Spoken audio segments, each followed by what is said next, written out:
Quer dar um mergulho nas leituras? O Observador está a premiar quem lê além das manchetes. Temos um Kindle para oferecer por dia em observador.pt. 15 dias, 15 Kindles. Assine hoje o Observador com mais de 45% de desconto e habilite-se a ganhar. Assinar o Observador. Nunca soube tão a férias.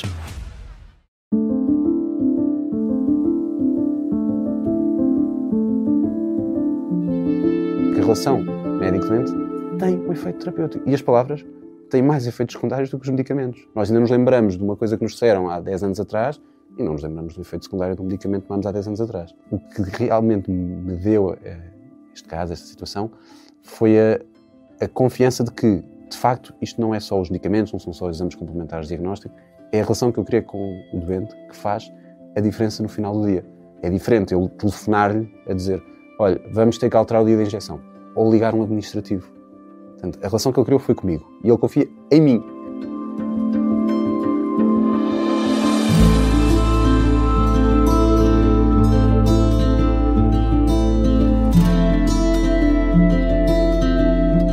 O meu nome é Tiago Duarte, sou médico psiquiatra e trabalho há 10 anos. Nós conhecemos há 10 anos, na altura eu era interno do primeiro ano de psiquiatria e foi-me comunicado que haveria um doente que estaria na neurocirurgia para ser transferido para o serviço de psiquiatria e que tinha-se fenestrado, portanto tinha-se atirado de uma janela, de um primeiro andar, de uma altura de 4 metros, tinha embatido com a cabeça no chão, estava internado na neurocirurgia com uma hemorragia que entretanto já estaria estabilizada e que seria para ser observado e seguido na psiquiatria. Portanto, na altura ele tinha 46 anos, o que nós considerávamos era que ele tinha feito uma tentativa de suicídio.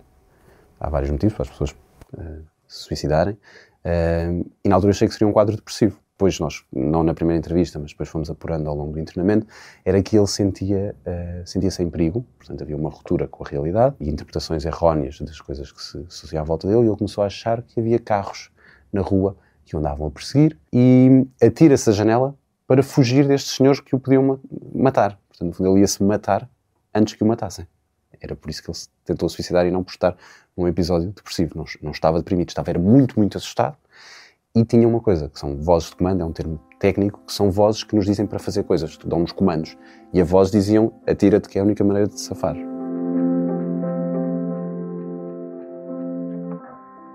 O que nós apurámos era que ele tinha uma esquizofrenia, no sentido em que havia sintomas psicóticos e outra coisa que são sintomas negativos, ou seja, um retraimento social, uma ausência de motivação, um isolamento marcado, uma vida quase solitária, viver em casa dos pais, sozinho, sem trabalhar. Conseguimos também, à medida que fomos fazendo entrevista também com o pai, com a mãe, também é uma irmã, perceber que ele, no fundo, os sintomas teriam começado pelos 20 anos, na altura também por uma tentativa, ou seja, o primeiro contato com a psiquiatria foi também por uma tentativa de suicídio. Foi observado, teve um internamento curto, teve alta e passou a ter um seguimento em psiquiatria. O seguimento esse foi altamente errático. A mãe, como era enfermeira, ia pedindo a alguns médicos medicação e foi fazendo medicamentos que não estariam indicados para um quadro de esquizofrenia.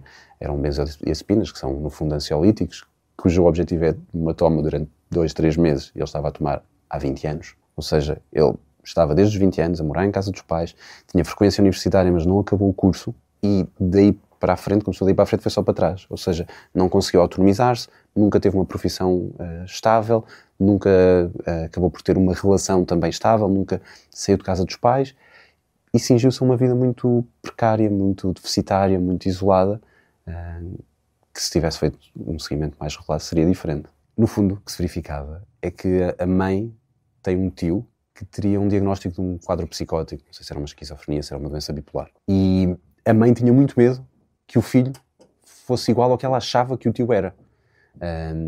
Que tomasse medicação que o deixava a salivar, que ficaria internado eternamente. E, portanto, o estigma da mãe, face ao que ela considerava que era uma esquizofrenia, fazia com que ela não deixasse o filho procurar ajuda de psiquiatria, porque se lhe metiam este carimbo, era um desastre. Ela percebia que alguma coisa não estava certa. Tinha muito medo de assumir que era isso. Mas ao ter medo de assumir que era isso, também nunca procurou o tratamento que poderia ajudá-lo. Este caso marcou-me em primeiro lugar porque foi o primeiro doente com quem eu fiquei, como sendo médico assistente. Em segundo lugar, porque ao ser o médico assistente dele, Teria de ser eu a tomar as decisões no melhor interesse dele. E o maior problema para mim era como é que eu vou convencer um doente que acha que não tem uma doença a tomar um medicamento que o pode ajudar nessa doença, quando a própria família também acha que ele não tem essa doença. Portanto, ninguém acha, só eu e a equipa médica. As coisas acabaram por correr bem. Porque, apesar de ele achar que não tinha a doença, ele concordava que algo não estava certo e confiou em mim. E é isso que também mexeu um bocadinho comigo. Eu, com muito pouca experiência em psiquiatria, este senhor, muito mais velho que eu, estava a depositar a confiança e a autonomia da vida dele em mim.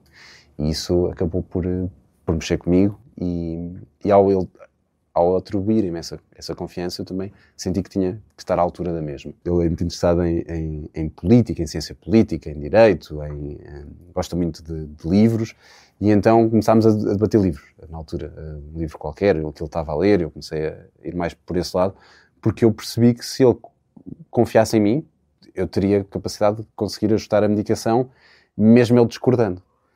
E mexeu comigo na altura o impacto que a minha relação com ele tem em termos terapêuticos, porque ele tinha um pré-conceito, uma ideia concebida do que é que seria um psiquiatra. A mãe também tinha uma ideia pré-concebida do que é que seria os efeitos dos medicamentos, a carga de um diagnóstico e qual é que seria a minha abordagem. Ela achava que eu só ia dar comprimidos e não queria saber mais nada dele. E de facto não foi isso que aconteceu. Ou seja, é uma relação muito empática, ele pergunta-me pela minha família, preocupa-se comigo, ficou muito contente quando eu fiz o exame de saída, quando depois passei a ser psiquiatra, até levou uma prenda, ou seja, ele de facto reconhece que eu o ajudo. E isso veio da relação que eu criei com ele, não foi dos medicamentos.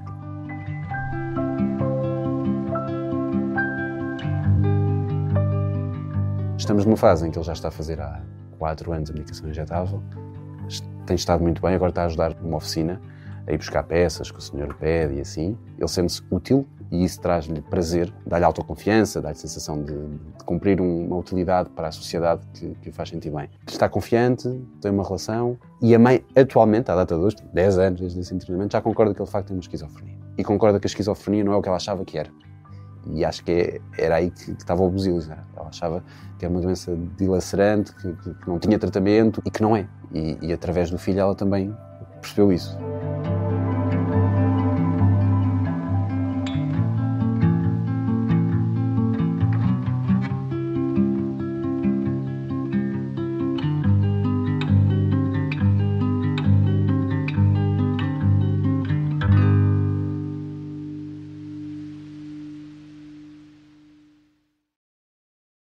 O Mental é uma parceria do Observador com o Hospital da Luz e com a Johnson & Johnson Innovative Medicine. Conta ainda com o apoio científico do Colégio de Psiquiatria da Ordem dos Médicos e da Ordem dos Psicólogos.